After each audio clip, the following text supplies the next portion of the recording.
Oke, Assalamualaikum warahmatullahi wabarakatuh. Selamat datang, salam sejahtera teman-teman semuanya di penjuru Nusantara begitu. Hari ini kita akan belajar konsep mengenai puasa.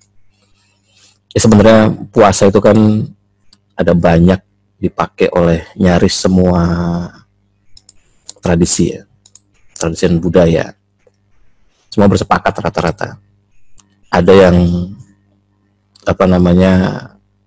menggunakan pendekatan tradisi dan pendekatan budaya.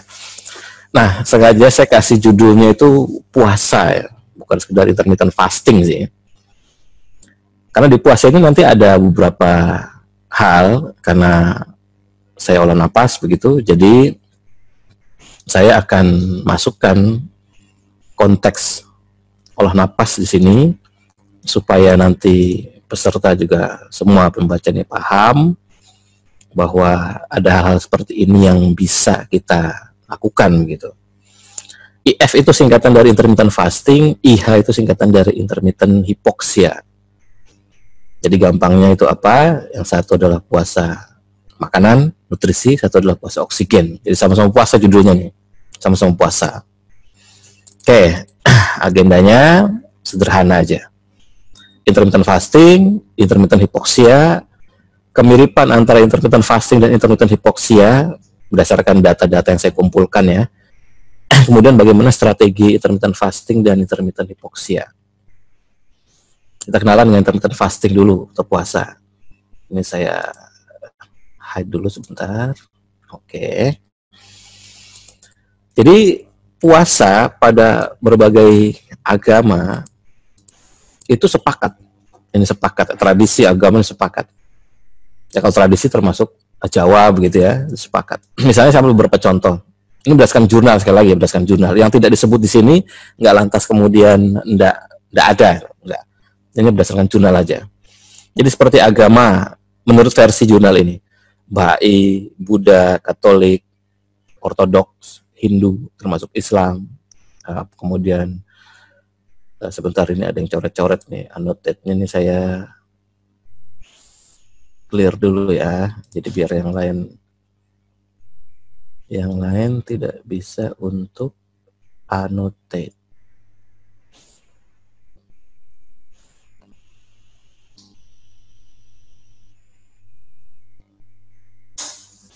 Oke, masih ada yang mau masuk? Bentar. Ya. Oke, jadi balik ke yang tadi, ini tradisi dan agama-agama besar ini mengakui bahwa ada benefit, ada manfaat dari puasa. Masing-masing tentu dengan etik, sebutnya etiket ya, disebutnya aturannya masing-masing begitu. Ada yang membolehkan hanya minum, ada yang tidak boleh makan dan minum, ada yang tidak boleh segalanya begitu. Ada yang harus berdiam diri, ada yang tidak boleh kena sinar matahari, macam-macam, macam-macam. Tapi intinya adalah bahwa tradisi agama dan budaya bersepakat dengan itu. Bersepakat dengan itu. Oke, saya lanjut ya. Ini kita ngobrol santai aja. Kemudian dari berbagai macam tradisi dan budaya itu terdapat definisi dan pemodelan puasa. Kalau misalnya jurnalnya dikumpulkan itu istilahnya, ini saya ngambil dari banyak sekali jurnal, tentu saja saya tidak bisa buka semua karena waktunya kan panjang, tapi saya akan ambil beberapa sampel aja. Jadi definisi dan pemodelan puasa yang umum yang diteliti. Yang umum yang diteliti ya, yang umum dan yang diteliti. Oke. Pengertian yang umum adalah bahwa puasa itu artinya menyengaja untuk menahan diri atau membatasi diri dari mengkonsumsi sesuatu dalam jangka waktu tertentu berdasarkan kesepakatan sebelum dikembalikan ke normal. Definisinya. Jadi sesuatu yang disengaja. Ada sesuatu yang disengaja. Untuk apa? Untuk menahan diri atau membatasi diri. Menahan diri atau membatasi diri. Oke ya, menahan diri atau membatasi diri. Dari mengkonsumsi sesuatu. Sesuatu ini dalam tanda kutip bisa apa saja. Tadi seperti yang dijelaskan ke slide sebelumnya, bisa mungkin makanan, minuman, sekedar sinar matahari, sekedar hasrat keinginan, sekedar aktivitas, apa saja. Ada yang dibatasi, ada yang ditahan gitu. Dalam jangka waktu tertentu, jadi ada periodenya. Berdasarkan kesepakatan. Jadi kita bersepakatnya dengan apa? Kalau kita bersepakatnya dengan agama, misalnya Islam, dengan Ramadan, berarti kita ikut kesepakatannya itu. Artinya dari terbit fajar sampai terbenam matahari, begitu. Tidak boleh makan dan minum. Tapi kalau kita bersepakatnya dengan medis, istilahnya, ya mungkin ada beberapa yang menganjurkan masih boleh minum, begitu. Atau kita bersepakat dengan misalnya tradisi, begitu, puasa mutih misalnya. Berarti kita cuma makan nasi sekepel dengan garam misalnya, begitu, sama air putih. Apa saja. Pokoknya menyengaja diri untuk membatasi, menyengaja diri untuk menahan diri, atau membatasi diri dari mengkonsumsi sesuatu dalam jangka waktu tertentu berdasarkan kesepakatan sebelum dikembalikan ke normal. Jadi harus ada fase balik lagi ke normal, gitu. Makanya disebut sebagai intermittent. Intermittent tuh temporary, kayak jendela lah kira-kira begitunya. Sebentar aja balik lagi. Nah, dari definisi ini ada beberapa pemodelan yang diantaranya caloric restriction atau pembatasan kalori. Ini istilahnya betul-betul istilah yang saya ambil dari jurnal ya. Istilah yang saya ambil dari jurnal. Bukan istilah Jawa ya. Tapi ini istilah yang diambil dari jurnal. Caloric restriction, pembatasan kalori, asal mulanya dari situ. Jadi makannya kita kurangi. Kemudian ada istilah lagi yang disebut dengan periodic fasting. Jadi puasanya secara periodik. Misalnya Senin Kamis misalnya begitu. Dan dirutinkan, tidak rutin, harus rutin. Ada lagi seperti alternate day fasting. Memang istilahnya begitu, yang disebutkan di jurnal istilahnya begitu. Jadi alternate day fasting itu sehari puasa, sehari enggak begitu. Sehari puasa, sehari enggak. Ya, sebagian menyebut dengan istilah puasa Daud misalnya begitu. Jadi ada banyak kemiripan antara tradisi dan agama dengan apa yang diteliti oleh sains. Misalnya kalau bahasa sains memang tidak merujuk pada umumnya pakai istilah mereka sendiri begitu umumnya. Kita hanya tinggal cari persamaannya aja. Kemudian ada juga yang disebut dengan time restricted feeding. Jadi kita membatasi makan kita dibatasi hanya di jendela tertentu aja. Misalnya saya batasi makan saya hanya 4 jam misalnya dalam sehari. Jadi dalam 4 jam itu silakan aja. Selebihnya tidak boleh makan gitu. Atau mungkin 5 jam atau 6 jam. Time restriction feeding ini sering diistilahkan dengan intermittent fasting seperti gambaran yang sering kita baca selama ini begitu. Oke, paham sampai sini ya. Nah, kemudian bentar nih saya add dulu semuanya. Jenis-jenis lain juga ada seperti fasting mimicking diet. Jadi orang puasa makan kalorinya diatur jumlahnya, makin hari makin mengecil. Makin hari makin mengecil begitu. Ada model begitu. Ada juga model disebut dengan dry fasting. Jadi tidak makan, tidak minum. Dry fasting. Ada juga model disebut dengan water fasting. Jadi hanya tidak makan saja tapi boleh minum. Hanya tidak makan. Tapi ini masih boleh air putih dan semua yang tidak berisi karbo ya atau glukosa ya. Semua masih boleh, tapi hanya minum saja. Makan yang tidak boleh.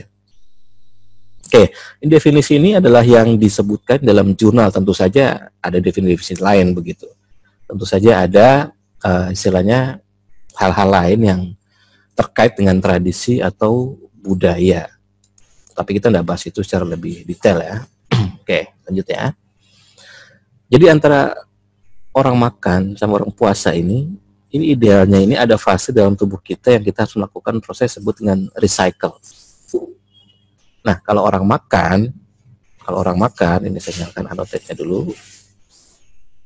Oke, orang makan, maka insulin naik. Apa? Karena tugas insulin adalah untuk masukkan glukosa ke dalam sel, gitu. Jadi ibaratnya kalau kita gambarkan sel seperti bola, gitu, sel seperti bola, itu di atasnya ada pemancar ya. Ada pemancar yang namanya glucose transporter, tugasnya menangkap glukosa yang beredar, tangkap. Nah, insulin itu seperti seperti kunci. Jadi ketika insulin hinggap di sel, kemudian dia masuk, maka dia akan membuka pemancar glukosa yang lain. Jadi kalau tadi pemancarnya cuma satu, oleh karena ada insulin, dia kebuka jadi 2 atau 3 begitu. Sehingga si sel ini jadi lebih gampang menangkap, lebih banyak menangkap glukosa. Dan dia akan otomatis mendetek apabila tubuh kita kelebihan glukosa. Insulin langsung keluar untuk secepat-cepatnya turunkan. Selama insulinnya masih normal, kita makan apapun, kita tidak akan mengalami lonjakan.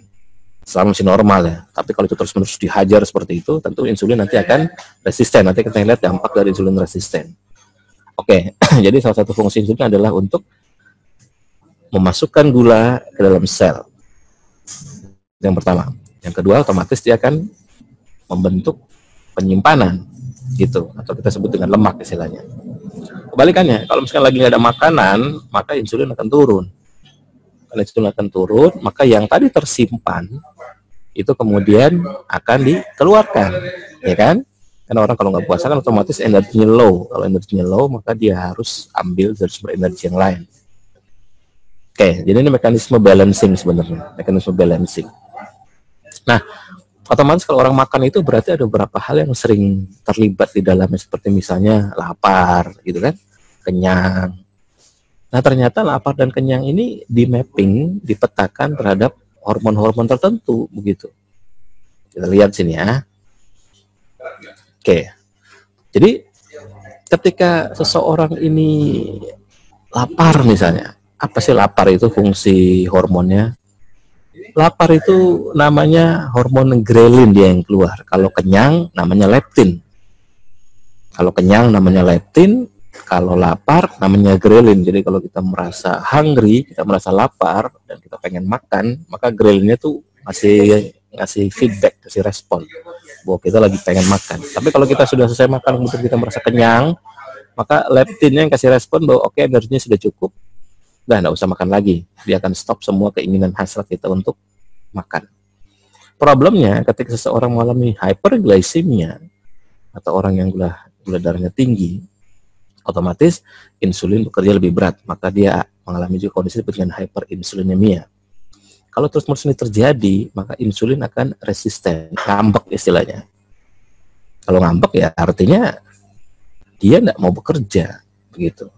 Nah, ketika hyperglycemia, TG itu singkatan dari trigliserida, maka dia akan menyebabkan terjadi proses obesitas. Dari mana? Yaitu insulinnya yang tadinya harus memasukkan glukosa ke dalam sel untuk dipakai sebagai energi, dia ubah aja lah sebagai mode penyimpanan secepat itu. Langsung dia ubah aja jadi lemak.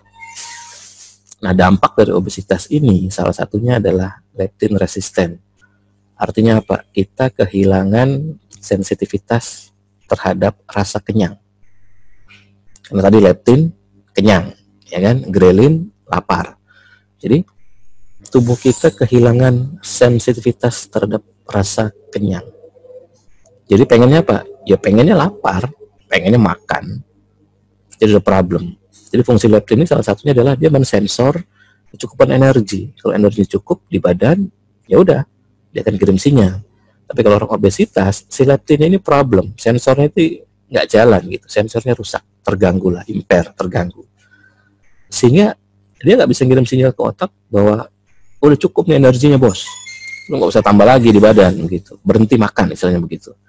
Tapi karena dia sensornya rusak, istilahnya ya udah, maka terus saja lapar lagi. Tuh, jadi merasa kenyang itu ini nikmat yang luar biasa sebenarnya.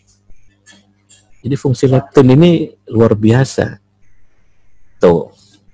Oke, jadi hubungannya tadi terjadi keseimbangan antara leptin dan grelin pada kondisi normal, tapi ketika misalnya seseorang ini obesitas, hyperglycemia, gula darah tinggi, makanya terganggu. Lanjut ya. Kemudian kita akan lihat sumber energi saat puasa. Pada jurnal ini disebutkan bahwa terjadi proses perubahan sumber energi. Sumber energi itu diambil tentunya dari nutrisi ya. Nutrisi itu kan dia ada 6 ya, ada air, vitamin, mineral, protein, karbohidrat, dan lemak. Nah, yang umumnya orang ambil sebagai sumber energi adalah karbohidrat dan lemak. Nanti kita akan cerita seperti apa. Jadi pada hari keempat itu sudah mulai ada yang namanya metabolic switch. Sudah mulai ada yang namanya metabolic switch. Dari mana? Lihat, karbohidrat pada saat orang masih 1-2 hari pertama masih naik, baru di hari keempat ini dia udah mulai turun landai di hari kelima sudah mulai. Dan kebalikannya, keton, nanti saya akan cerita itu apa itu keton, dia mulai naik sehingga dia akan menggantikan fase sumber energi di badan kita. Jadi normalnya kita pakai karbohidrat yang berbasis glukosa, kemudian setelah kita melakukan kondisi puasa selama beberapa hari, maka tubuh kita switch. Ini nggak ada kaitannya dengan misalnya kayak ketogenic diet gitu. Nah, ini basicnya. Jadi istilah ketogenic diet itu karena memang dia pakai keton sebenarnya. Jadi kalau kita puasa ini berarti keton kita muncul gitu. Nah, berapa lama berapa jamnya nanti kita akan bahas sama-sama. Jadi intinya adalah terjadi proses perubahan sumber energi di badan kita. Glukosa ya main fuel source, tapi dia bisa dibuat sendiri dalam tubuh dengan proses namanya gluconeogenesis gitu. Dan dia akan selalu dipakai untuk sel-sel yang memang bergantung penuh pada glukosa. Tapi jumlahnya tidak banyak. Nah, selain itu seorang bisa pakai alternatif, itu keton itu. Itu keton. Oke, lanjut ya. Perubahan metabolisme yang seperti apa? Ini ada 3 orang join, saya approve dulu. Oke. Jadi salah satu perubahannya adalah berat badan, kemudian VO2max-nya naik ya. Kemudian rest energy expenditure, RE itu adalah rest energy expenditure, jadi energi pada saat kita lagi nggak melakukan apa-apa gitu. Ini nih riset sederhananya, hanya 4 hari puasa. Jadi kalau kita 4 hari puasa, berat badan kita akan turun, konsisten ya. Tentunya kita belum bicara fase feedingnya, fase makannya. Kan tadi, puasa adalah definisinya menjaga diri untuk menahan diri atau tidak mengkonsumsi sesuatu secara berlebihan ya, dalam jangka waktu tertentu sebelum berdasarkan kesepakatan, sebelum dikembalikan ke normal. Gitu. Jadi ada fase feeding, fase kita makan, istilahnya buka puasa. Ada kerusakan di situ kalau kita nggak ngerti konsep ini. Jadi misalnya kita udah puasanya benar, sehat, lalu feeding kita langsung hajar bleh begitu. Semua hajar. Ada kerusakan nanti. Nah, kita harus perbaiki. Ini 4 hari aja seperti itu. Jadi di hari pertama, kedua, ketiga, 4 terlihat glukosanya turun, otomatis insulinnya juga. Tapi ketonnya naik, begitu. Ketonnya naik. Jelas sampai sini ya. Jadi puasa menurunkan berat badan, kemudian meningkatkan rest energy expenditure, oke. Kemudian meningkatkan VO2max, oke ya. Itu cara gampang. Sekarang kita akan lihat pengaruh puasa pada aspek kesehatan dan kebugaran. Jadi puasa ini, menurut jurnal ini gampang sekali memahaminya. Saya akan bantu jelaskan. Puasa ini dia akan menghasilkan sesuatu yang disebut dengan pergeseran metabolik tadi dari glukosa ke keton ya. Jadi disebut sebagai glucose to keton, pergeseran metabolik, glucose to keton, dan keton to glucose. Jadi glucose to keton ini adalah fase puasa ini. Keton to glucose adalah fase feeding, fase kita buka puasa. Nah, kita akan lihat beberapa manfaatnya. Glucose to keton manfaatnya diantaranya menurunkan gula darah, menurunkan insulin. Ini menurut jurnalnya ya. Cadangan glikogen turun pada liver ya, juga termasuk pada otot. Polisis atau pembentukan meningkat, ketogenesis pembentukan keton juga meningkat, pembentukan keton di liver ya. Jadi kalau liver kita isi glikogen, cadangan glikogen kurang dari 100 gram, maka liver kita akan produksi keton. Ketan pada sel meningkat, autofagi yang saya jelaskan secara lebih detail, kemudian proses endokrin ikut meningkat. Ini terjadi semua pada fase puasa. Mikrobiom itu apa? Mikrobiom itu yang di flora, yang di perut ya. Oke. Kemudian pada saat fase feeding, ingat ya, jadi ada fase puasa, ada fase makan. Jadi harus hati-hati, harus paham betul nih. Jangan salah, jangan cuma mikirnya puasanya doang nih. Kalau mikirnya puasa doang, berarti fase glukos to keton. Tapi kalau kita benar, ada fase puasa, ada fase feeding, fase kita makan.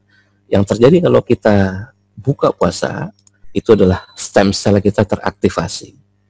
Tuh, jadi hati-hati tuh. Jadi jangan sampai ngaco nih dalam buka puasanya. Kemudian terjadi multiple system regenerasi, otomatis stem cell fungsi melakukan regenerasi sel, begitu. Mitokondria biogenesis meningkat, jadi artinya sumber energi powerhouse di dalam sel kita meningkat. Fase feedingnya pada syaraf juga termasuk pada seluruh tubuh kita. Jadi jangan sampai salah dalam feeding ketika kita buka puasa maksudnya ya. Oke. Sekali lagi saya ulangi, membicarakan puasa tidak hanya sekedar membicarakan mengenai aspek menahan diri tidak makan dan minumnya saja begitu. Tapi perhatikan juga aspek feedingnya. Kan aspek feedingnya inilah juga yang mesti harus hati-hati. Jangan sampai ada puasa bener 12 jam misalnya 16 jam, kemudian begitu buka puasa feeding es teh manis, bubur kacang hijau, nasi uduk Betawi, telur, gorengan, kentang, apalagi tuh, tempe, orek, ya kan, bihun, kerupuk, kolak gitu kan. Nah itu dihajar semua tuh, rusak lagi lah. Jadi fase feedingnya mesti hati-hati. Jadi sayang manfaat puasanya. Oke, masih ini paham ya? Kita akan lihat studi. Ini studinya sama.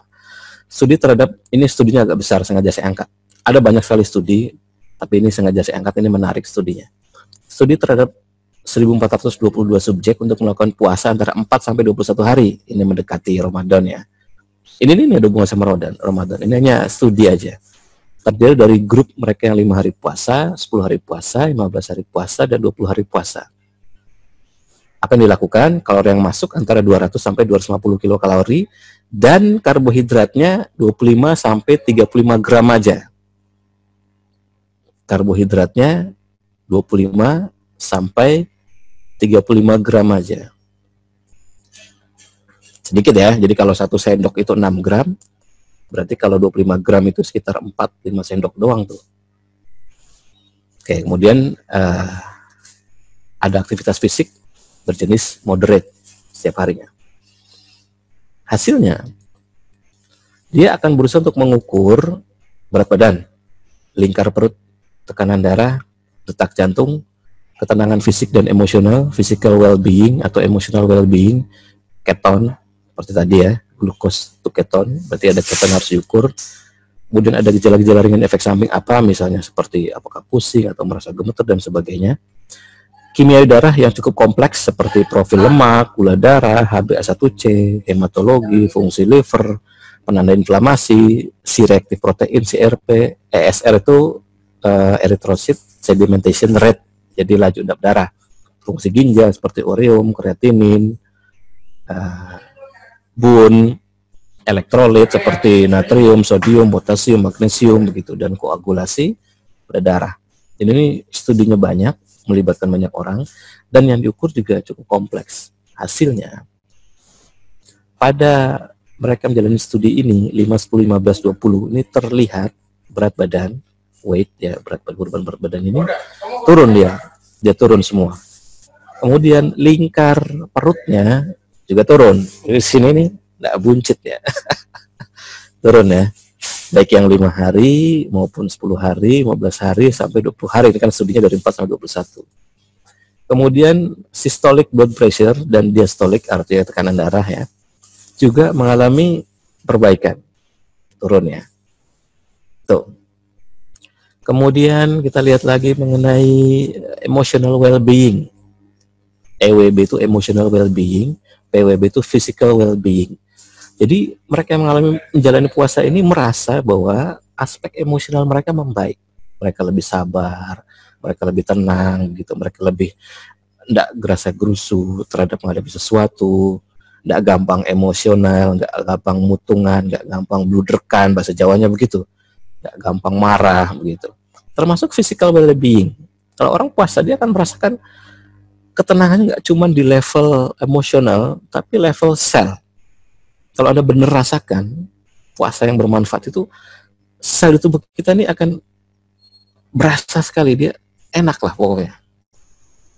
Itu, ini guys standar ukurnya. Kita lihat lagi yang lain. Profil lemak seperti trigliserida, total kolesterol, HDL, high density lipoprotein, LDL, low density lipoprotein, itu semua mengalami perbaikan. Jadi kalau ada problem mengenai berat badan, puasa. Tekanan darah, juga puasa. Gampang ya. Kemudian problem mengenai emosional, puasa. Physical, puasa. Profil lemak, puasa juga. Profil lemak ini kan biasa jadi penanda untuk mereka yang misalnya jantung koroner misalnya. Ini bisa terbukti lah, ini risetnya banyak sekali. Oke, termasuk glukosa dan HbA1c. Ingat, glukosa puasa, juga glukosa sewaktu, ini dia semua membaik. Nyaris semuanya membaik. Termasuk HbA1c. Nah, ini kan di era sekarang di mana pandemi virus COVID-19 gitu kan, kita perbaiki faktor resikonya begitu. Karena yang disebut di WHO, dirilis public rilis oleh WHO dan yang disepakati oleh seluruh dokter seluruh dunia, faktor resikonya yang terbesar adalah hipertensi sampai sekitar di atas 70%, diabetes 33% ke atas. Tuh. Jadi diabetes ini salah satu faktor resiko. Mereka mudah terserang virus karena tubuhnya tidak protektif. Akibat tingginya inflamasi. Dari mana? Dari glukosa yang tinggi, begitu. Untuk membuktikan kita diabetes atau enggak cuma sekedar dilihat dari glukosa sewaktu. Tapi usahakan ada ukur HbA1c. HbA1c itu adalah glukosa yang melekat pada hemoglobin. Jadi hemoglobin ada di sel darah merah. Itu digemboli sama kayak kalau saya pakai ransel lah. Kalau saya pakai ransel, anggaplah saya ini hemoglobin. Kalau saya pakai ransel, lalu ransel ini saya pasangi batu-batu makin banyak begitu, otomatis gerakan saya makin lambat karena makin berat kan. Nah, kira-kira logikanya kira-kira seperti itu. Jadi kalau gerakan saya makin lambat, sel darah merahnya otomatis jantung kan memompa lebih kuat, maka Anda akan didiagnosa hipertensi, kemudian laju darah jadi jelek begitu. Karena gerakannya lambat, mudah berhenti di tengah jalan, mudah hinggap, nempel kemana-mana, terjadi plak dan sebagainya. The problems itu. Jadi puasa cara paling mudah untuk menurunkan HbA1c, menurunkan glukosa. 5 hari, 10 hari, 15 hari, 20 hari. Menurut jurnal ini. Dan kita sepakat dengan itu. Oke. Kita lihat lagi efek puasa pada kesehatan dan penyakit. Ini juga jurnal yang tahun 2019, agak baru ini lumayan.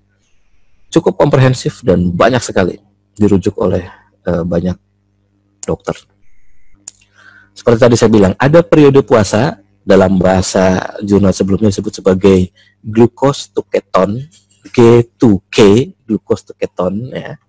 Jadi ada periode untuk puasa plus ada latihan. Jadi kalau ada puasa jangan diem aja. Jangan diem aja. Tidur aja begitu. Justru jangan. Kenapa? Ingat, ada yang namanya ritme sirkadian. Ritme sirkadian itulah kondisi di mana terjadi fluktuatif kortisol. Jadi kita diam aja kortisol naik.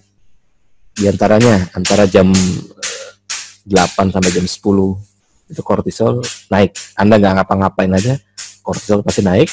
Kalau kortisol naik, ingat di pelajaran mengenai intermittent stress, the power of stress, maka akan menyebabkan terjadinya kenaikan pada gula darah. Tuh. Jadi jangan lupa. Maka caranya bagaimana? Di-challenge kortisolnya lewat latihan fisik. Jadi latihan fisik pada saat puasa ini justru harus. Dan jangan menganggap kalau kita lagi puasa kemudian kita olahraga fisik lalu kita akan kelelahan gitu. Enggak, justru ini kita challenge kortisolnya begitu. Oke, ini memang seperti itu reasonnya. Jadi ketika kita melakukan latihan fisikal, terjadi adaptasi sistemik terhadap seluruh tubuh kita. Di antaranya adalah meningkatkan ini, itu, dan sebagainya.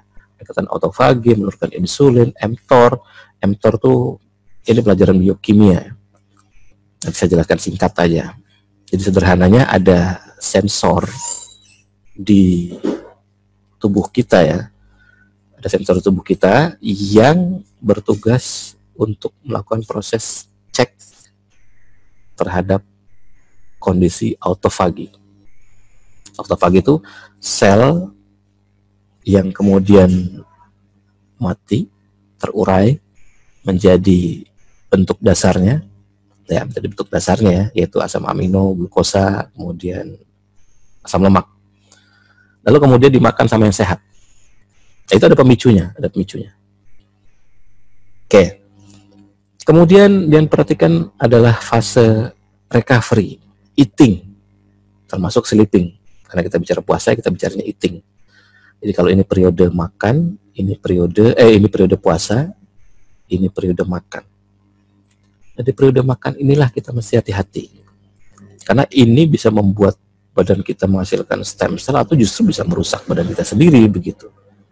Baru nanti yang ketiga adalah jika kita rutin melakukan, maka kita akan mendapatkan benefit yang disebut dengan long-term adaptation. Long-term adaptation. Jadi nggak cuma dilakukan cuma 3 hari, misalnya ada orang punya problem metabolik, obesitas misalnya. Katakanlah dia obesitas 10 tahun. Lalu kita berharap 3 hari puasa, obesitas kita hilang. Nggak rasional. Jadi kita harus lakukan secara terus-menerus.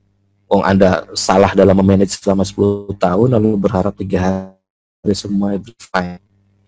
Nggak. Jadi kerusakan metabolik harus diperbaiki secara bertahap, progresif. Maka disebut sebagai long term adaptation. Nah, salah satunya lagi-lagi di sini ada kelihatan HRV. Nah, jadi HRV ini apa tuh? Karena dia kan membaca kelistrikan pada sistem syaraf otonom gitu. Dia nyambung kemana-mana. Nah, proses dari puasa ke berbuka inilah yang akan menyebabkan terjadinya metabolic switching. Sama seperti istilah di jurnal sebelumnya disebut sebagai glucose to keton, keton to glucose tadi. Tuh. Jadi puasa menyebabkan terjadinya metabolic switching. Nah, menariknya jurnal ini juga menyebut bahwa dia menjadikan puasa sebagai terapeutik, sebagai pengobatan istilahnya. Bagaimana caranya? Kita lihat apa yang disebutkan dalam jurnalnya. Sekali lagi ini disebutkan di dalam jurnalnya ya. Jadi Anda boleh bersepakat, boleh enggak. Tapi saya informasikan aja. Oke. Jadi dia sebut seperti ini. Bahwa untuk sebagai prescription atau pengobatan, bulan pertama berarti Anda melakukan puasanya 10 jam, 10 hours, 10 jam. Di bulan pertama, ya kan? Selama 5 hari. Jadi ada libur 2 hari nih. Gitu.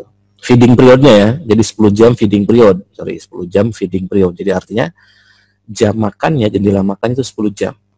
Di bulan kedua, jam makannya dipersempit. Jadi 8 jam aja.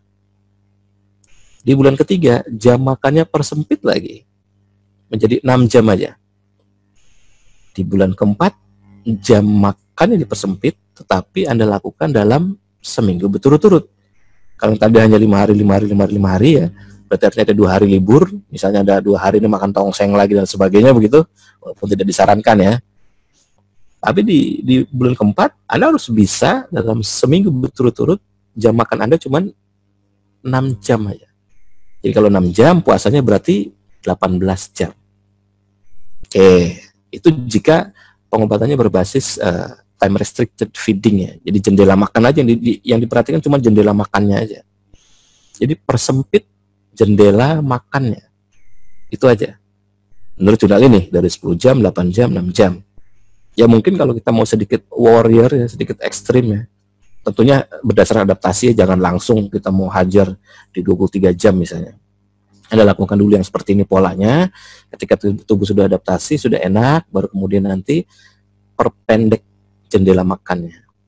Perpendek lagi.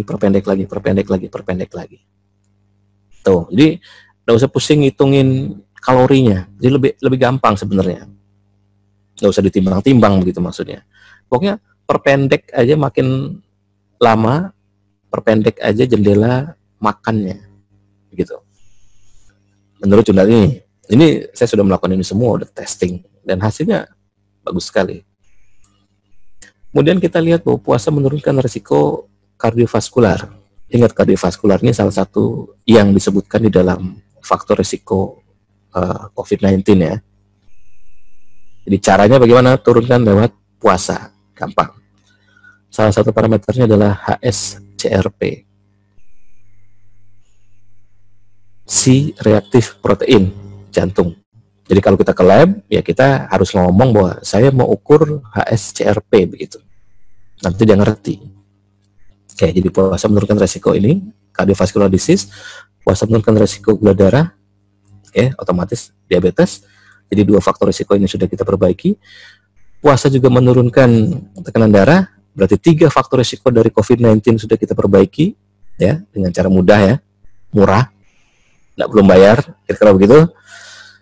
Dengan time restriction feeding, yaitu persempit jendela makannya, di dalam 24 jam kita dikasih waktu, kita tentukan jendela makan kita mau berapa jam, dan konsisten dengan itu. Konsisten dengan itu. Oke, jadi sudah 3. Nah, kemudian ada yang menarik. Jadi, badan kita ini punya hormon yang namanya growth hormone. Growth hormone. Jadi hormon itu signaling molekul. Dia terdiri dari 3 kategori, autokrin, parakrin, dan endokrin. Kalau autokrin itu berarti hormon itu keluar dari sebuah sel lalu mempengaruhi sel itu sendiri, salah satunya adalah growth hormone. Kalau parakrin, hormon itu keluar dari sebuah sel lalu mempengaruhi sel terdekat. Sedangkan kalau endokrin, hormon itu keluar dari sebuah sel, lalu dia akan mempengaruhi sel yang terjauh dari lewat pembuluh darah. Jadi growth hormone itu salah satu jenis dari autokrin. Jadi orang puasa selama ini ada jamnya di sini, 5, 12, 19, ada harinya 5, 12, 19 dan sebagainya. Itu meningkatkan growth hormone yang mula-mula sebelum puasa nilainya 0,73 menjadi 2,92. Artinya kalau kita pakai persentase 2,92 dibagi 0,73 dikali 100%. Itu 5 hari puasa aja growth hormone meningkat hingga 400%. 5 hari itu. 5 hari puasa aja. Berturut-turut. Kemudian setelah 26 hari, sebulan berarti kurang lebih ya, growth hormone meningkat hingga 9,86.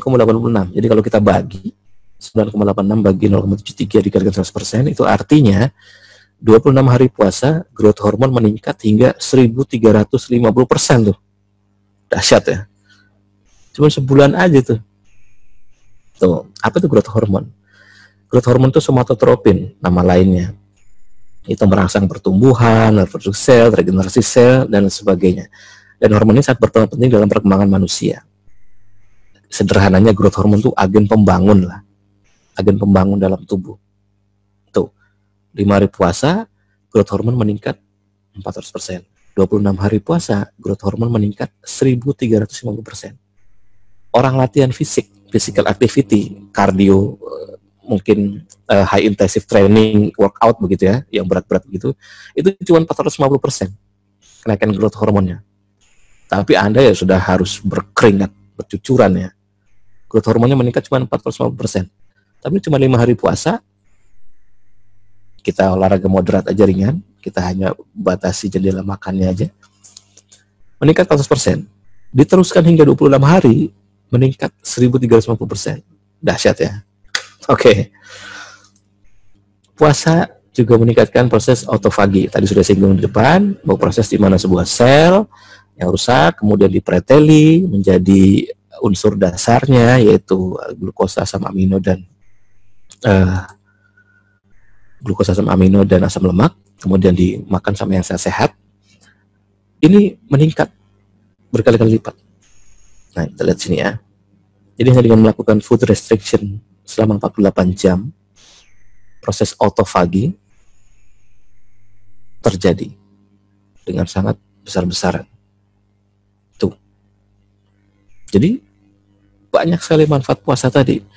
Menurunkan gula darah, menurunkan tekanan darah, menurunkan menormalkan, ya saya nyebutnya menormalkan profil lemak,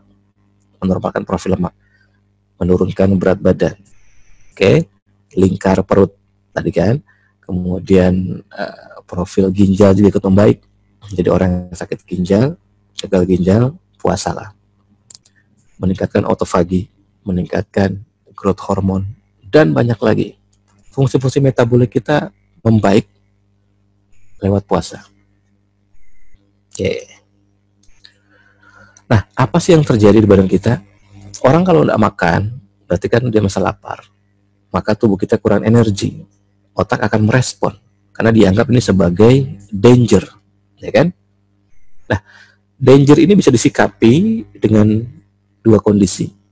Dianggap sebagai bahaya atau dianggap sebagai challenge, sebagai tantangan. Ini beda ya. Dianggap sebagai bahaya atau dianggap sebagai tantangan. Yang lain.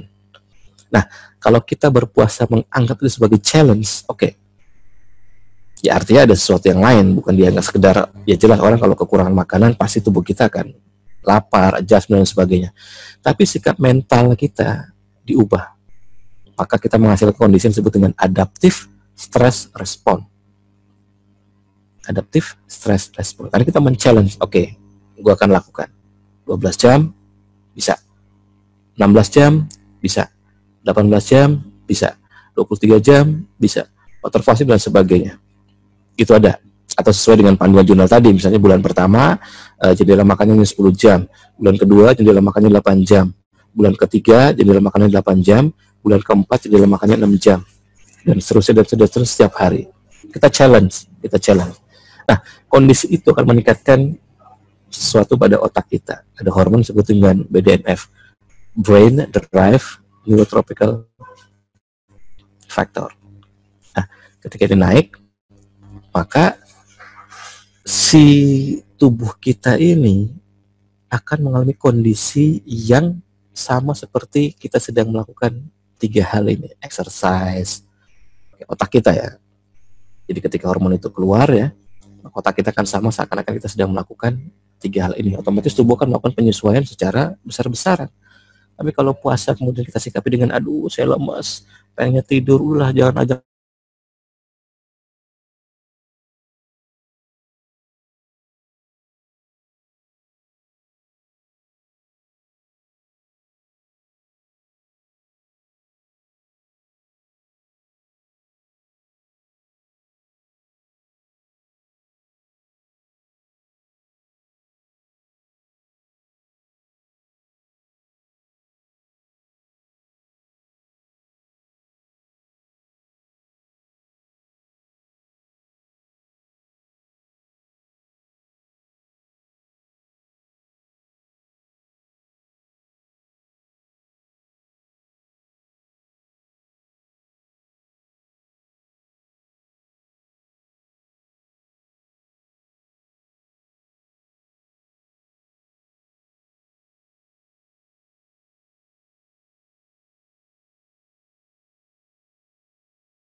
Dia semua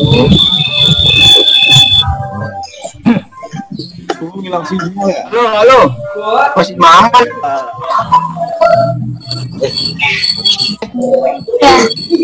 Ada cewek ini. Dia sampai pakai mobil. Di mobil tuh. Benar. Handphone ayah tuh. Listrik, rumah Mas Gunggungnya mati listrik. Tahu Mas. Sama istirahat. Ini yuk.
Itu aja.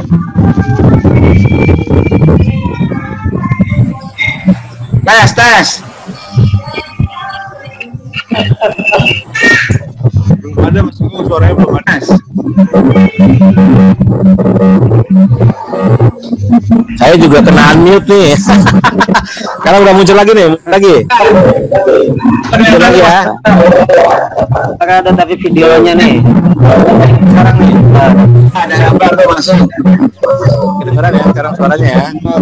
Tadi mati lampu. Dulu tadi. Mas, ngopi. Buka puasa, Dulu ngopi.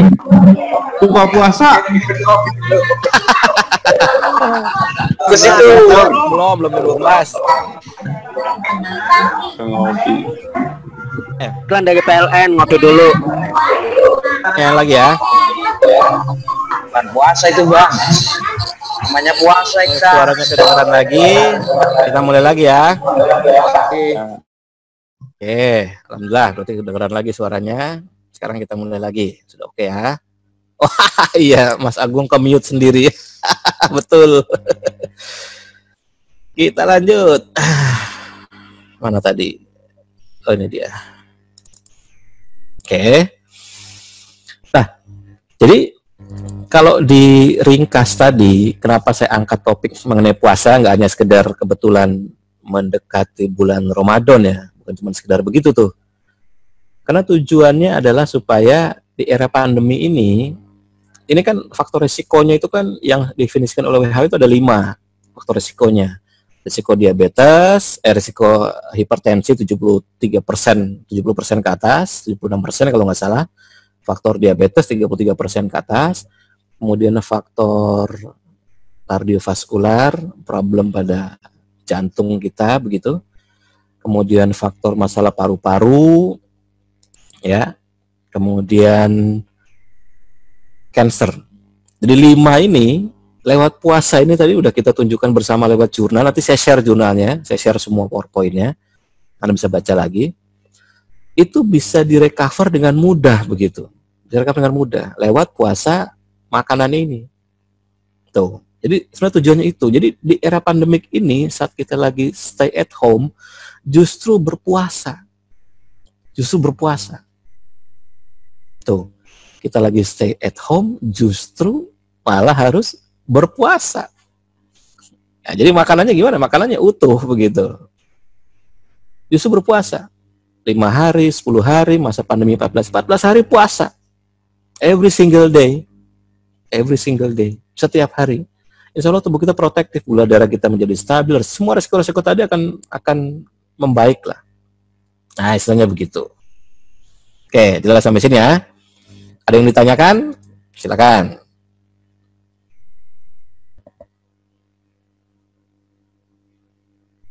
Herbayu, Oke, Mas, kalau saya puasa berat badan cepat sekali turun, kelihatan kurus di wajah seorang sakit, ya enggak apa-apa.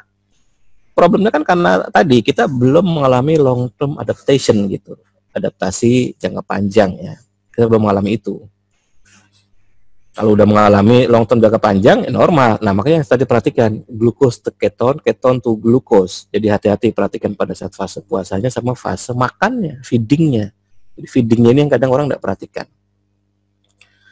Mas, kalau kita sedang tidur apa bisa dianggap sebagai puasa kan antara 6 sampai 4 menit? Iya, ya memang segala kondisi yang tidak ada asupan gitu kan, selama jangka waktu tertentu ya kita sebut sebagai puasa, termasuk tidur. Ya, tapi jangan sebelum tidur kita makan besar dulu gitu. 6 sampai 8 jam ya betul.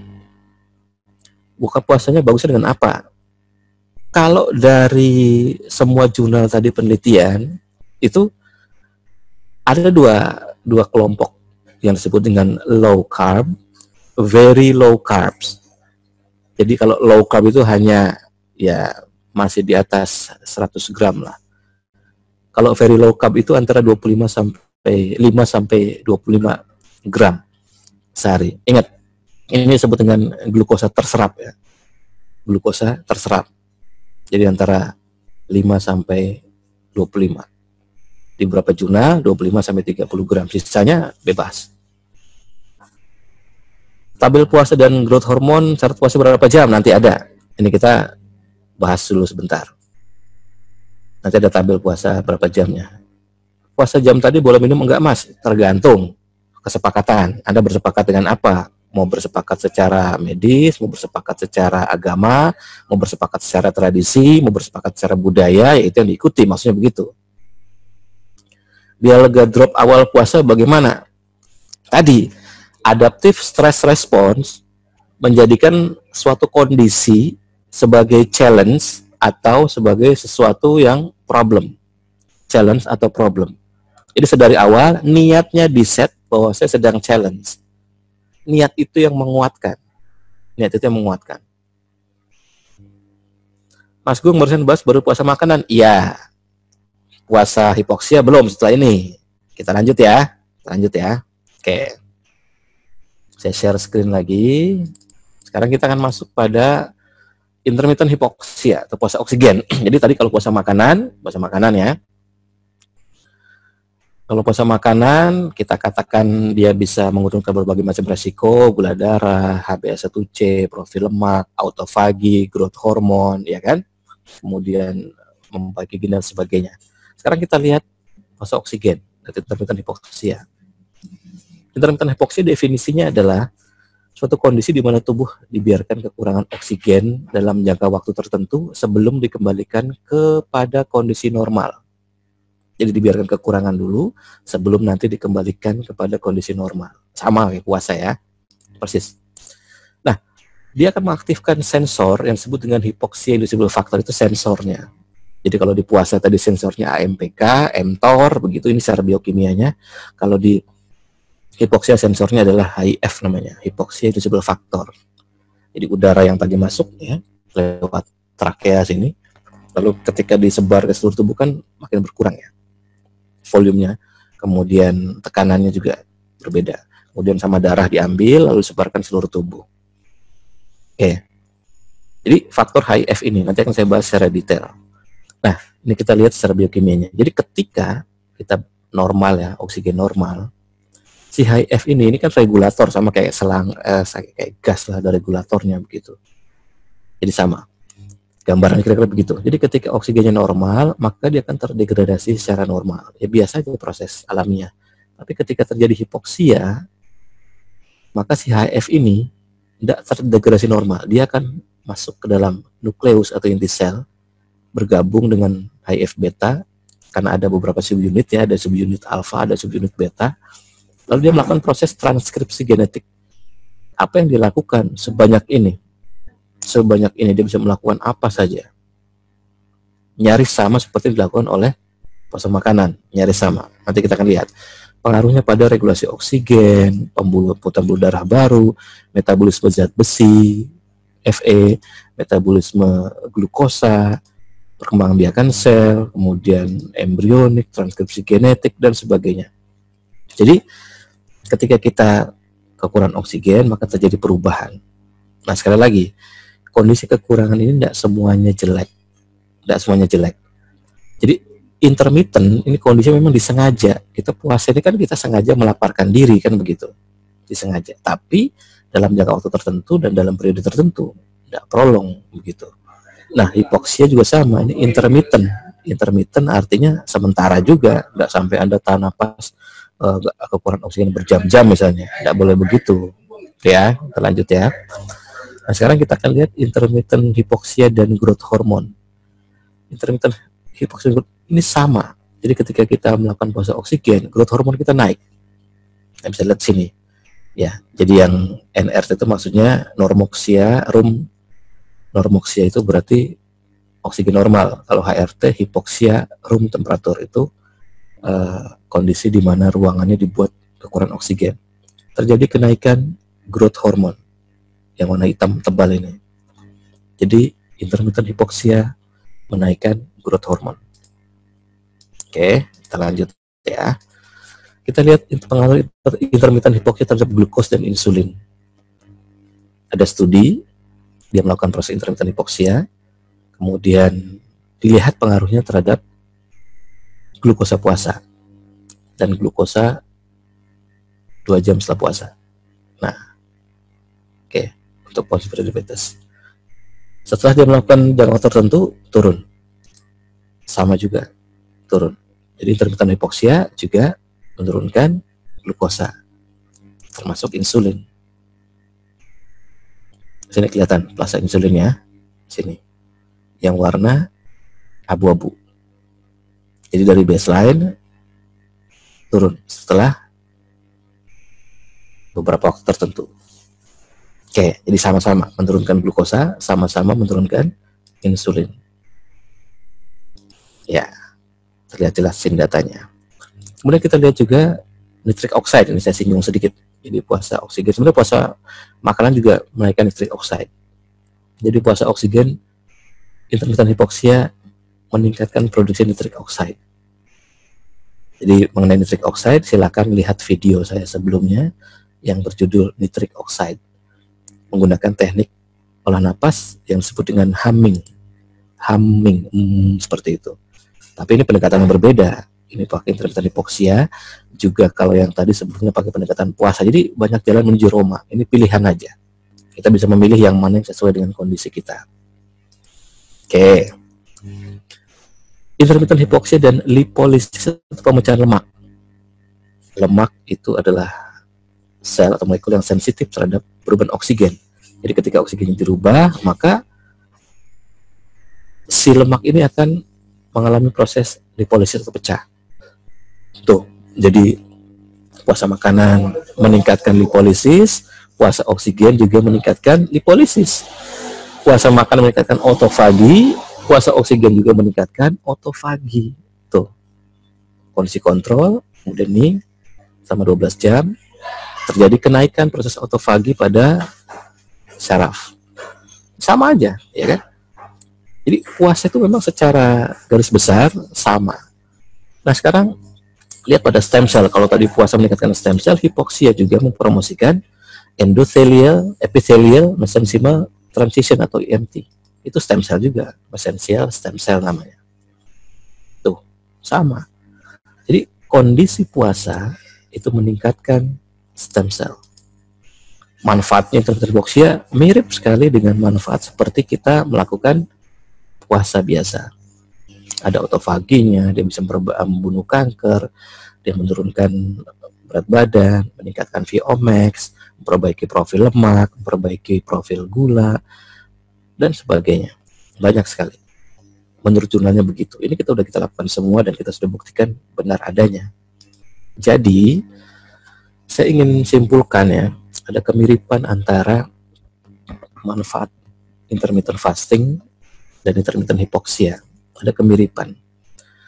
Saya sudah membuat satu tabel, banyak sekali item-itemnya, list daftarnya, tapi saya nggak akan masukin semua. Misalnya saya ambil 16 saja contohnya ini. Antara intermittent fasting dan intermittent hipoksia ini ternyata ya sama-sama bisa menghasilkan ini begitu. Sama-sama bisa menghasilkan ini. Jadi baik puasa makanan maupun puasa oksigen sama-sama bisa melakukan switch metabolik, pergeseran metabolik yang menurunkan berbagai macam resiko, begitu. Nah, pengertian intermittent hypoxia puasa oksigen ini gambarannya nggak hanya melulu di otak kita ya, nggak hanya melulu sebagai katakanlah teknik pernapasan gitu ya, tapi olahraga fisik juga itu bisa melakukan intermittent hypoxia. Memang tujuannya ke situ gitu. Misalnya Anda bersepeda selama jangka waktu tertentu, maka sel kita akan kekurangan oksigen sehingga kita berusaha bernapas lebih cepat, kita melakukan hiperventilasi dan sejenis itu begitu. Jelas sampai sini ya. Oke, lalu bagaimana strategi intermittent fasting dan strategi intermittent hypoxia supaya tubuh kita menghasilkan perubahan secara besar-besaran? Ini strategi propose yang diusulkan ya. Jika tubuh kita belum mampu melakukan metabolic enhancement atau perbaikan metabolik melalui intermittent fasting, melalui puasa makanan, maka bantulah dengan melatih diri kita untuk intermittent hypoxia. Gitu. Jika kita tidak mampu untuk puasa, saya tuh tidak bisa misalnya begitu, maka usahakan lakukan intermittent hypoxia. Bentuknya bisa macam-macam. Bisa olah napas, bisa olahraga, begitu. Dan jenis olahraganya pun bisa macam-macam, bisa jenis aerobik, mungkin berjenis HIT, high intensive interval training seperti workout, calisthenics dan sebagainya. Yang kedua, jika kita juga belum mampu melakukan metabolic enhancement melalui intermittent hypoxia, kebalikannya, maka bantulah dengan intermittent fasting. Jadi kebalikannya. Kalau nomor satu ini, kalau Anda nggak bisa puasa, maka Anda lakukan olah napas atau olahraga secara rutin ya. Tapi kalau nomor dua, jika Anda tidak mampu olahraga, tidak mau melakukan olah napas, tidak yakin, tidak percaya dan sejenis itu, maka Anda lakukan puasa. Tuh. Apabila kondisi ketiga, jika keduanya dijalankan secara paralel, Anda puasa juga, Anda olahraga juga, Anda intermittent fasting juga, ada intermittent hypoxia juga, maka hasilnya adalah perubahan secara besar-besaran pada tubuh kita. Nah, makanya orang kalau puasa tidak boleh diem, justru dia harus olahraga supaya balance, supaya mendapatkan perubahan secara besar-besaran itu. Ini strateginya seperti ini di masa pandemi sekarang ya. Ini harus Anda lakukan. Ini tidak cukup sekedar makan sehat begitu ya. Anda harus olahraga saja atau berjemur. Anda harus puasa, tambahkan intermittent hypoxia, maka tubuh kita akan melakukan perubahan secara besar-besaran. Ini yang diharapkan. Nah, pertanyaannya, berapa lama kita melakukan? Kan tadi yang ditanya seperti itu kan. Oke, saya akan summary berdasarkan jurnal-jurnal yang sebelumnya tadi. Kalau Anda baca sendiri mungkin pusing ya. Intermittent fasting, jika untuk menaikkan growth hormone 12 jam minimal 12 sampai 14. Minimal 12 jam. Jadi kalau Anda puasa 12 jam, growth hormone itu naik secara optimal. Untuk inflamasi, sakit ya, misalnya nyeri dan sebagainya, 23 jam. Tapi sekali lagi, jangan langsung masuk ke 23. Anda mulai dulu dari 12, lalu naikin jadi 16, lalu naikin jadi 18, lalu naikkan jadi 20, lalu naikin jadi 23. Jadi bertahap ya. Cari dulu adaptasinya. Atau kalau kata jurnal yang tadi saya bilang itu, dalam beberapa hari, lakukan dulu, jendela makannya perpendek di 10 jam dulu, lalu perpendek lagi di hari keberapa, misalnya di 8 jam, perpendek lagi di 6 jam, perpendek lagi di 4 jam, perpendek lagi di 3 jam, perpendek lagi di 2 jam, sampai perpendek lagi di 1 jam. Ini kita masih makan ya, kita masih makan. Kita tidak sedang berbicara mengenai dry fasting atau water fasting. Jadi untuk melawan sakit 23 jam. Untuk autofagi 18 jam. Autofagi 18 jam. Oke, termasuk untuk memperbaiki mikroba-mikroba di perut kita supaya dia kembali normal lagi. Itu 18 jam. Jelas ya? Untuk kanker 23 jam. 23 jam. Jadi periodik prolong fasting, artinya dalam seminggu lakukan paling enggak 1-2 kali untuk 23 jam. 1-2 kali. Jadi dalam 7 hari, oke ya, dalam 7 hari, 1 hari atau 2 harinya itu 23 jam. Yang 5 harinya bagaimana? Ya sesuaikan aja 5 harinya. Sesuaikan aja. Itu. Stem cell 72 jam itu yang paling optimal. Stem cell 72 jam. Tapi sekali lagi, ini adalah yang paling optimal. Anda tidak langsung harus masuk ke situ. Harus ada fase adaptasinya dulu. Artinya 72 jam apa? Ya berarti kita tidak makan selama 72 jam. 72 dibagi 24. Berarti 3 hari. Artinya, untuk perbaikan besar-besaran, Anda harus melakukan water fasting selama 3 hari. Ingat, kalau lagi water fasting harus cukup air, elektrolit. Cukup air dan elektrolit. Ini challenge-nya besar sekali ya. Ini challenge-nya besar sekali. Ya memang seperti itu gitu. Jadi kita mau suka nggak suka, ya kalau kita pakai pola seperti ini insya Allah kita jadi punya solusi ya. Solusi. Jadi menaikkan growth hormone minimal 12 jam, untuk autofagi 18 jam, untuk inflamasi dan sakit 23 jam, untuk kanker itu 23 jam yang dibikin periodik, misalnya dalam seminggu 1 atau 2 kali, untuk stem cell itu 72 jam, berarti artinya kita sedang menjalankan water fasting, hanya minum air saja, untuk menuju ke 72 jam, baru setelah itu kita harus buka, harus makan. Tapi lagi-lagi kita harus mengukur diri, jangan dipaksakan. Makanya di jurnal itu dibuat progresif. Oke. Sekali lagi ini nggak ada kaitannya dengan puasa dalam konsep agama yang Anda harus ikut pada aturan ya. Ini sekali lagi kalau kita bicaranya berdasarkan jurnal sains itu disebut konsepnya progresif. Jadi ada kenaikan. Pada apa? Yang paling gampang dari beberapa jenisnya itu adalah memperkecil jendela makan. Itu aja. Jadi pada puasa yang diperhatikan adalah mengenai fase perubahan dari glukos ke keton, disebut dengan fase puasanya, menahan dirinya, jumlah jamnya. Fase kedua adalah fase feeding, keton to glukos, fase kita makan yang harus diperhatikan. Jangan sampai puasanya kita menyehatkan, tapi pola makan kita saat berbukanya berantakan, ngaco. Ya, tadi saya bilang ada teh manis dimakan, ada bubur sumsum dimakan, bubur kacang hijau dimakan, nasi uduk, lontong sayur, apalagi tuh, lontong Medan. Dimakan gitu, ya berantakan badan kita, rusak lah. Jadi gulanya spike-nya tinggi sekali, tidak boleh seperti itu. Maka lakukan low carbs atau very low carbs. Nah ini untuk yang intermittent fasting. Bagaimana kalau intermittent hipoksia? Oke, intermittent hipoksia itu gampang sebenarnya puasa oksigen itu. Pilihannya cuma 2, napas cepat atau napas lambat.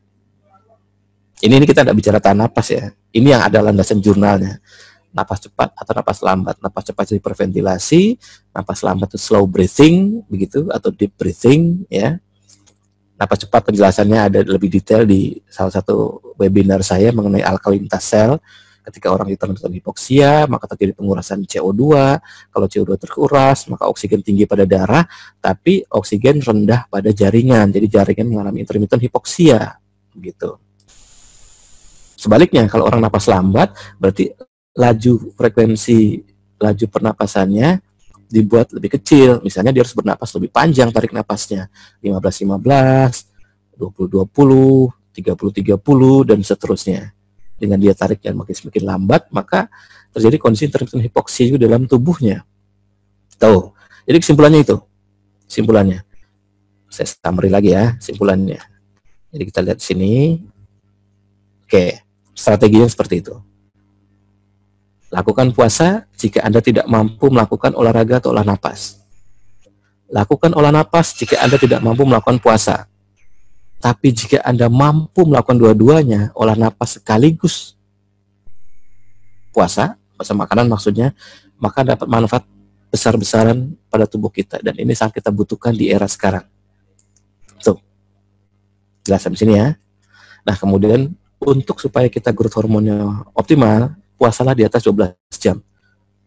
Untuk inflamasi dan sakit, puasalah 23 jam. Untuk autofagi, puasalah minimal 18 jam. Untuk cancer, puasalah 23 jam. Periodik, seminggu 1 atau 2 kali. Untuk stem cell, water fasting 72 jam. Harus dengan bimbingan, harus hati-hati kalau water fasting. Karena harus ukur diri ya. Jadi biasanya bagi mereka yang sudah rutin, itu tubuhnya baru adjustment. Kalau enggak ya lebih baik jangan. Untuk intermittent hipoksia, napas cepat, napas lambat. Itu. Ini cara gampang sekali. Nah, oke, seperti itu ya. Saya balikan lagi. Monggo silakan. Ada yang ditanya, kemudian saya baca di sini ya. Bentar dulu, saya scroll ke atas dulu. Puasa hipoksia itu apa? Puasa oksigen tadi seperti itu. Jadi kita tidak mengkonsumsi oksigen dalam jangka waktu tertentu. Jendela makan 6 jam itu bisa terdistribusi nggak? 2 jam, 2 jam, 2 jam. Ya pokoknya jendela makannya 6 jam aja. Jadi misalnya jam 12 sampai jam 6 misalnya. Nah, nanti kita ngertinya harus begini. Kan ada pergerakan insulin di tubuh kita. Ada pergerakan insulin. Insulin bergerak itu 1 jam, 2 jam, 3 jam setelah makan. Gitu. Nah, setelah 3 jam setelah makan, gula darah kita akan dipaksa untuk balik ke normal. Jadi kalau kita pengen makan dalam 6 jam jendela makan itu, maka jangan makan jam 12, lalu makan lagi jam 1, lalu makan lagi jam 2, jangan. Jadi makan jam 12 misalnya, lalu nanti kita makan lagi jam 4 misalnya. Jadi kita kasih spare waktu 3 jam lah. Untuk apa? Untuk tubuh kita supaya mencerna kan? Kan tubuh kita harus mencerna dulu yang kita makan kan? Jangan sampai belum kita cerna, udah masuk lagi. Ya rusak juga, nggak bisa. Insulinnya lama-lama resisten, gitu. Mas Nur Sapitri, saya pernah dengar berita bahwasanya di masa pandemi ini kita harus sering minum air putih karena ketika terpapar bakalan tinggal di kerongkongan. Lah ini gimana? Masih minum air putih? Air putih nggak bisa mematikan virus lah, begitu. Nggak bisa. Jadi maksudnya begini, memang kita gatal-gatal tenggorokan misalnya, kita batuk, seperti itu kan. Jurnalnya ini nggak ada hubungan sama COVID-19. Saya cerita mengenai jurnalnya aja. Jurnal yang pertama itu dia bilang bahwa air garam bisa mematikan bakteri dan virus di kerongkongan. Jurnalnya, tapi bukan COVID-19. Jurnalnya, itu air garam. Jadi kita ambil garam 1 sendok teh misalnya, kita aduk-aduk gelas, lalu kita gelek-gelek minum, lalu di begitu, di tenggorokan sini. Kayak kita masukin air tapi nggak ditelan, di gitu 30 detik aja, 30 detik. Itu jurnalnya bilang begitu, pakai air garam. Jurnal yang kedua, pakai iodin 1%. Iodin 1%. Jadi kayak semacam betadine mouthwash. Seperti betadine mouthwash. Jadi kalau Anda pernah ke apotek begitu, Listerine gitu kan, tapi dia nggak mengandung iodin. Cari yang mengandung iodin 1%. Apa aja mereknya, bebas. Lalu sama juga, ambil sesuai dengan takaran 15 ml biasanya, lalu masukkan mulut, lalu kumur-kumur sebentar, kemudian letakkan di kerongkongan, terus begitu. Selama 30 detik. Pakai iodin 1%. Itu juga terbukti bisa mematikan virus dan bakteri di kerongkongan. Tapi ini sekali lagi ini nggak ada kaitannya sama COVID-19, belum ada penelitiannya terhadap COVID-19. Tapi jurnalnya bilang begitu. Jadi kalau Anda bisa pakai air garam, Anda juga bisa pakai iodin 1% untuk berkumur. Nah, bagaimana kalau zaman sekarang, pandemi sekarang, boleh nggak?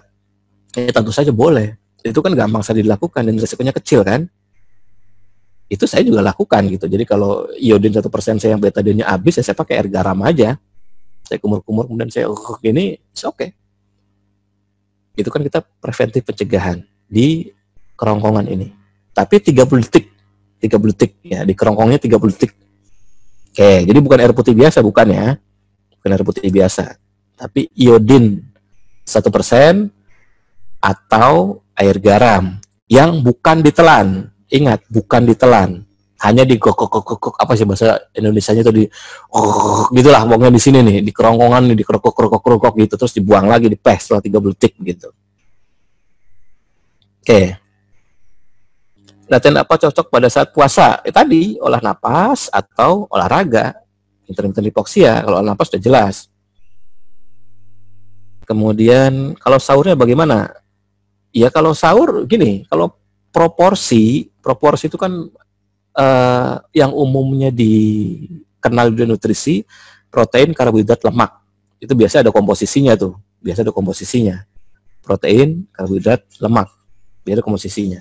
Nah, komposisinya itu ada yang kalau kita mau pakai very low berarti antara 5 sampai 25 gram. Very low. Apanya? Karbohidratnya. Begitu. Kalau yang sedikit di atas very low, yang low saja antara 25 sampai 100 lah paling enggak dalam sehari. Di luar itu ya enggak masuk dalam kategori begitu istilahnya. Tuh, jadi sahurnya bagaimana? Ya sahur sih biasa aja. Kan kalau di konsep puasa itu adalah dibuat jendela makannya lebih pendek dibandingkan jendela makannya pendek, jendela puasanya dipanjangin gitu. Jadi sahur ya biasa aja karena konsep adaptif respon stres itu kita menganggap kalau kita tidak makan di sahur lalu kita lemes, atau sebenarnya kitanya secara mental yang bikin lemes begitu. Itu aja kan. Kalau misalnya kayak saya nih, misalnya saya pagi cuman katakanlah sahurnya cuman susu beruang misalnya sama korma 3 misalnya. Saya lemes nggak? Saya nggak lemes. Kenapa? Ya biasa aja. Saya nggak menganggap ini sebagai sesuatu. Ini kan cuma sekedar kita masukin sesuatu aja kan. Bukan kita nimbun dulu di sahur dengan harapan itu dipakai selama 16 jam kan, bukan begitu logikanya kan. Tuh, jadi balik ke sikap kita dalam mengkondisikan kekurangan ini seperti apa. Makanya sengaja disinggung di slide tadi, adaptive stress response. Anda menganggap kondisi ini sebagai challenge atau menganggap sebagai memang problem gitu. Ini kan lain konteksnya kan. Pola makan ketika puasa mulai sahur ideal bagaimana? Ya tadi, kalau kita pakai yang paling gampang very low carb atau low carb itu ya itu rendah aja. Sisanya silakan aja. Disesuaikan aja. Ini seperti olah napas bagi asam basah, hipoventilasi. Ya sebenarnya istilah hipoventilasi, hiperventilasi itu kan istilah medis biasa ya. Saya pakai istilah pergeseran asam basah itu kan hanya sekedar supaya untuk memudahkan orang memahami aja. Memahami bahwa ini bisa begini. Jadi istilahnya itu istilah-istilah yang umum dipakai. Kalau tidak salah terapi untuk kanker itu justru lebih banyak menghirup O2. Bagaimana dengan intermittent hipoksia yang praktiknya adalah puasa oksigen? Gini. Jadi pengertian menghirup O2 itu tidak selamanya bahwa orang akan jadi over oksigen atau oksigen tercukupi begitu. Kalau dia ada problem sama metaboliknya, ya menghirup oksigen pun jadi masalah juga. Atau kalau misalnya dia ada problem sama transport oksigennya pakai hemoglobin. Jadi orang-orang yang anemia misalnya, orang-orang yang leukemia, ada problem sama sel darah merahnya, ya tentu saja biar dia menghirup napas sebanyak-banyaknya juga ya kapasitas hemoglobinnya sedikit, ya cuma bisa transport sedikit, atau orang ada gangguan gitu. Jadi pengertian yang disebut dengan oksigenasi atau oksigen banyak di dalam tubuh kita itu bukan dengan cara kita tarik napas yang banyak begitu. Bukan begitu pengertiannya, harus dipahami. Makanya silakan lihat video saya berjudul alkalinitas sel, itu saya jelaskan apa yang terjadi ketika seseorang itu melakukan hiperventilasi dan apa yang terjadi ketika seseorang melakukan hipoventilasi, itu jelas sekali tuh di mana oksigennya naik, di mana oksigennya turun begitu. Fasting untuk cuci darah bagaimana? Nah, ini agak sensitif. Saran saya kalau untuk di komunitas Indonesia ya, komunitas Indonesia, konsep fasting yang proven sekali itu ada di grup ketofastosis. Itu sudah proven sekali lah. Memang ini kan ikhtiar ya, puasa itu kan ikhtiar. Kita berikhtiar supaya memperbaiki metabolisme terjadi dari kerusakan gitu. Tentu saja ini harus dilihat secara proporsional, bahwa ini bukan silver bullet, bukan satu ini untuk semua lalu kemudian semua akan tersembuhkan begitu. Jadi ada pendekatannya. Ini saya nggak bisa detailkan untuk cuci darah, kan ini ada step by stepnya agak banyak, kita harus ketat. Nggak bisa kita suruh orang yang lagi cuci darah untuk ayolah Bapak puasa. Nggak bisa, harus dipantau, harus dibantu supaya dia terus-menerus menjalani pola-pola ini gitu. Nah masalahnya kita mau nggak bantu. Kalau kita cuma sekedar, lu puasa dong, gitu, ya itu sama aja bohong gitu. Mendingan dia cemplongin aja ke grup, dia suruh baca sendiri begitu, atau dia kenalkan sama orang yang sudah pernah melakukan itu, kemudian membantu, membimbing sebagai mentor begitu. Water fasting dengan elektrolit berarti minum air kelapa. Nah, air kelapa itu kan ada glukosanya. Elektrolit itu yang gampangnya ya garam misalnya. Jadi emut-emut garam sedikit lah begitu. Tapi yang nggak mengandung gula ya. Kalau misalkan kayak Pocari Sweat itu kan dia mengandung gula. Maka kita lihat di nutrition fact di belakang botolnya. Waktu yang baik untuk olah napas pada saat bulan puasa di jam berapa? Idealnya adalah di jam di mana kortisol lagi naik. Jadi antara jam 7 sampai jam 10 lah kurang lebih. Antara kortisol lagi naik. Atau misalnya di sore hari antara jam 4 sampai jam 6, atau mungkin di malam hari antara jam 8 sampai jam 10. Gambarannya kira-kira begitu. Elektrolit didapat dari mana saja? Elektrolit itu ya tadi sodium, natrium, potasium, magnesium ya. Ya yang mengandung itu aja. Jadi banyak sih contohnya.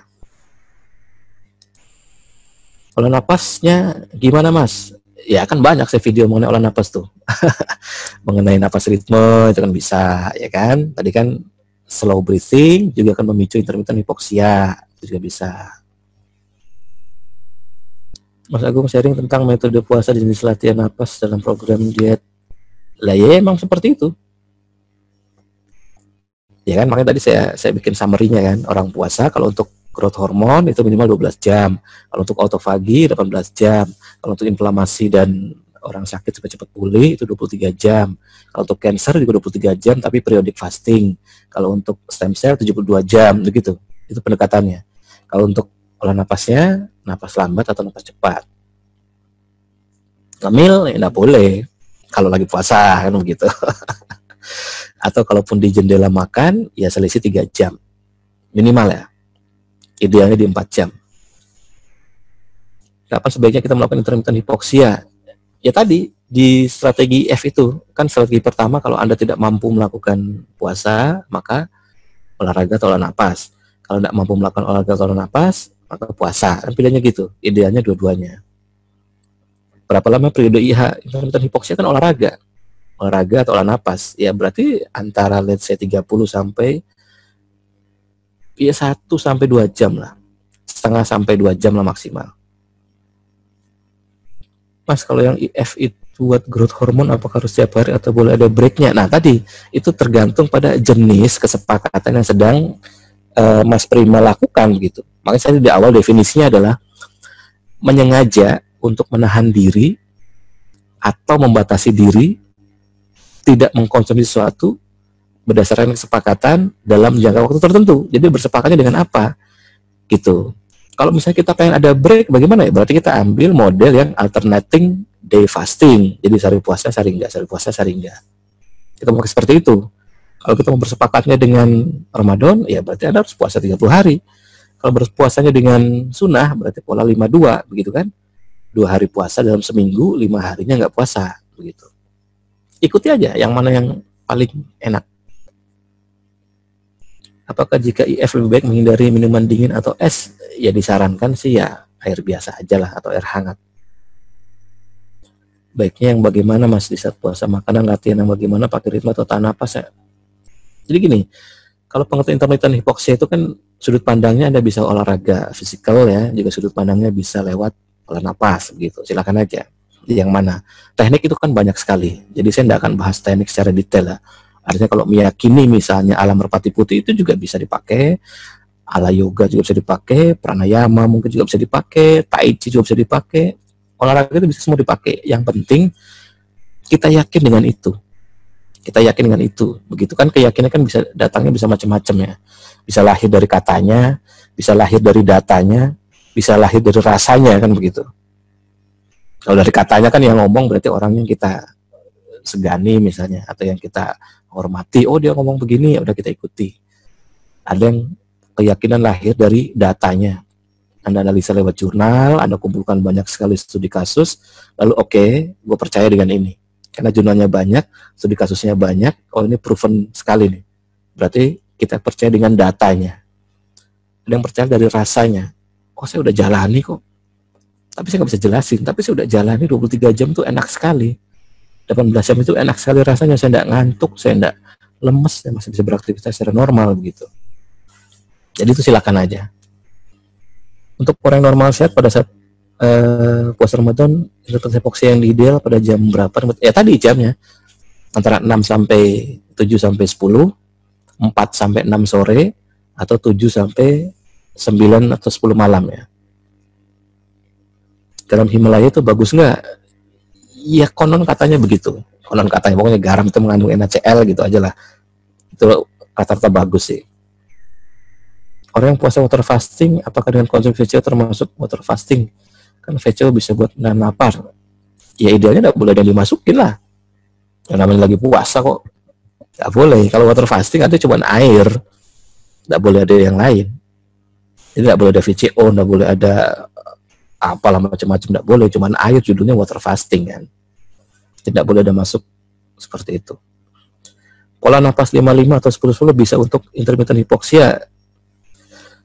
Dalam definisi jurnalnya yang disebut dengan slow breathing adalah starting dari 55. Artinya respiration rate-nya semenitnya cuma 6 kali. 60 dibagi 6 berarti 10 detik. Jadi starting dari low breathing ada 55. Tapi pada prakteknya 55 nyaris semuanya bisa untuk orang sehat ya. Idealnya untuk slow breathing yang masuk dalam intermittent hypoxia itu ada di posisi 10-10, 15-15 idealnya. Jadi kalau kita lakukan 10-10, 15-15, maksudnya tarik napas 10 detik, buang napas 10 detik, atau tarik napas 15 detik, buang napas 15 detik, itu idealnya seperti itu. Itu masuk dalam intermittent hypoxia yang lebih baik dibandingkan yang 55. Gitu. Puasa 23 jam nggak konsumsi apa-apa ya, full puasa. Tadi berdasarkan kesepakatannya maunya bagaimana begitu. Apakah kita pengen bersepakatnya dengan sains, dengan medis, atau kita bersepakatan dengan tradisi, atau kita bersepakatan dengan agama? Nanti di situ ada semua tuh. Jadi apa yang dikonsumsi bergantung pada apa yang disepakati. Gitu. Jadi balik lagi kesepakatannya. Kira-kira kalau pakai napas yang ritme 7 saat IHE baiknya berapa lama? Pokoknya gampang deh. Saya kan udah kasih rumusan sederhana untuk memahami napas ritme yang simetris ya. Jadi kalau 1-1, 2-2, 3-3 dan seterusnya itu sesuai dengan angkanya saja. Jadi kalau 5-5 berarti 5 menit, kalau 10-10 berarti 10 menit, kalau 15-15 berarti 15 menit, kalau 7-7 berarti ya 7 menit begitu. Itu gampang rumusnya. Oke. Nah, ada lagi ya. Oke, kalau nggak ada lagi berarti kita summary ya. Jadi di masa pandemi sekarang nggak hanya sekedar work from home, stay at home, lalu kemudian kita malah jadi banyak makan. Justru banyakin puasa. Itu. Karena ini proven by science, puasa menurunkan gula darah, HbA1c, profil kolesterol, profil lemak, respon imunitas, dan sebagainya banyak sekali. Itu justru bukan dengan cara menambah asupan, tapi dengan mengurangi asupan. Jangan langsung ekstrim sampai 23 jam atau 72 jam. Tapi mulai dari jendela puasanya, jendela makannya dibikin 10 jam dulu. Lalu perkecil lagi jadi 8 jam. Lalu perkecil lagi jadi 6 jam. Perkecil lagi jadi 4 jam. Perkecil lagi jadi 2 jam gitu. Perkecil lagi jadi 1 jam. Nanti tubuh kita rasanya akan lain, akan beda, dan kita semakin protektif. Kalau ada sedikit lemas-lemas itu adaptasi biasa lah. Itu adaptasi biasa. Biasanya terjadinya hanya 1, 2, 3 hari pertama aja kok. Nanti kalau udah hari keempat, kelima, dan seterusnya sih kita biasa aja kan. Kan Ramadan juga begitu. 1-3 hari pertama rata-rata lemas-lemas juga. Tapi hari keempat, kelima, dan seterusnya kita baik-baik saja semuanya begitu. Kenapa? Karena sudah terjadi metabolic switch. Adaptasi. Glucose to keton itu sudah mulai terjadi. Dan otak itu sudah menganggap itu sebagai sesuatu yang biasa-biasa aja begitu. Ya kan, apalagi kita posisikan sebagai challenge. Tips dan trik agar puasa nanti nggak lemes dan nggak mageran, ya back to niat aja, gitu. Saya seorang mahasiswa, jadi tugas-tugas online menumpuk, berarti perlu energi tinggi, ya kan? Energi tinggi bukan didapat dari glukosa, tapi dari keton. Berarti dengan memperpanjang jam puasa, ketonnya muncul. Keton itulah yang dipakai sebagai sumber energi tubuh, maka kita jadi semakin energik, semakin tidak mengantuk, semakin bertenaga. Buktikan aja. Justru semakin banyak makan, semakin gampang ngantuk begitu. Beneran kan? Karena penyakitnya orang Indonesia katanya begitu. Kalau belum makan ribut, kalau udah makan blow on gitu. Oke. Bagaimana aktivitas terus menerus tanpa aktivitas apa? Nggak bahaya. Justru memang ya kalau kita belum menjalani, belum mencoba yang 16 jam, 18 jam, asumsi kita ini akan liar begitu, akan nganggapnya ini takut, khawatir dan sejenis itu. Padahal sebenarnya enggak. Coba dulu aja. Ini kan lagi masa isolasi nih. Coba di-challenge aja badannya. 5 hari dulu aja deh. 5 hari atau 4 hari lah sesuai dengan jurnal, 4 hari aja. Di-challenge 4 hari. Saya mau puasa 4 hari di kondisi ini sebelum Ramadan, nanti kan ke depan tuh 16 jam. Berarti kalau 16 jam start mulai jam 8 malam sampai jam 12 siang, nggak boleh makan. Tapi boleh minum misalnya. Kita pakai sepakatan yang medis. Jadi kita pakai pola 16 jam puasa, 8 jam boleh makan. Dari jam 8 malam sampai jam 12 siang nggak makan. Nanti makannya berarti antara jam 12 sampai jam 8 malam lagi. 1 hari berhasil, besoknya ulangi lagi. Besoknya ulangi lagi 3 hari. Hari keempat, energi kita udah besar sekali. Kita udah nggak akan ngantukan, kita akan powerful sekali. Luar biasa lah pokoknya. Tuh. Jadi, tadi keyakinan datangnya dari katanya, ini kan katanya saya nih. Katanya saya 16 jam itu bikin bersemangat. Bener nggak? Lalu keyakinan datang dari datanya. Tadi kan saya tunjukkan jurnal-jurnal tuh. Datanya banyak sekali tuh. Itu jurnal Sohe semua tuh. Masih percaya nggak? Nah, tinggal yang ketiga, dari rasanya. Ya udah buktikan aja. Tinggal dibuktikan. Toh berhemat kan. Makan cuman sehari sekali, misalnya 2 kali kan irit. Justru energi kita malah jadi makin bagus begitu. Semua faktor risiko kita kurangi, kita semakin protektif, dan seterusnya. Tuh, seperti itu. 72 jam kalau dijawab puasa pati geni, ya mungkin. Dan nanti kita tinggal sambungkan saja dengan lokal genius di mana kita berada. Mungkin di Jawa, mungkin di Sumatera, mungkin di tempat lain pasti ada. Karena konsep puasa ini di tradisi agama dan budaya komplit. Di saat IF baiknya dalam sehari berapa kali olah nafas? Ya tadi kalau lamanya kan gini, orang tidur katakanlah 8 jam.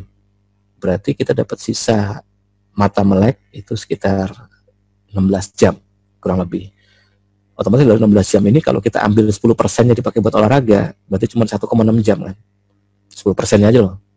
Dari 16 jam ini kita pakai 10%-nya. Ya terserah aja mau 10%-nya ini 1,6 jam ini pagi setengah jam, siang setengah jam, malam setengah jam. Berarti kan udah 1,5 jam tuh. Ya kan, kita udah pakai 10%. Kalau atlet profesional, biasanya dia pakai 30% waktunya tuh. Ya, ini sih balik ke kita lagi. Kita cukup nggak waktu dipakai untuk melakukan aktivitas selain dari aktivitas utama yang biasa kita lakukan. Ngeblank. Ya udah, apa aja lah, pokoknya tinggal disambung-sambungkan aja nanti. Sambungkan dengan pengetahuan yang kita miliki di lokal gitu ya. Kan ada muti, ada tapak geni, ada macam-macam ya kalau bisa bicara Jawa ya. Tinggal dilihat aja itu berapa lama waktunya menghasilkan apa begitu. Nah gitu, ada lagi ya jelas ya. Jadi nanti saya akan share, Anda bisa minta slide PowerPoint-nya, nanti saya akan share. Mudah-mudahan ini bermanfaat. Di era pandemi sekarang usahakan puasalah. Kalau nggak mampu, olahraga atau olah napas.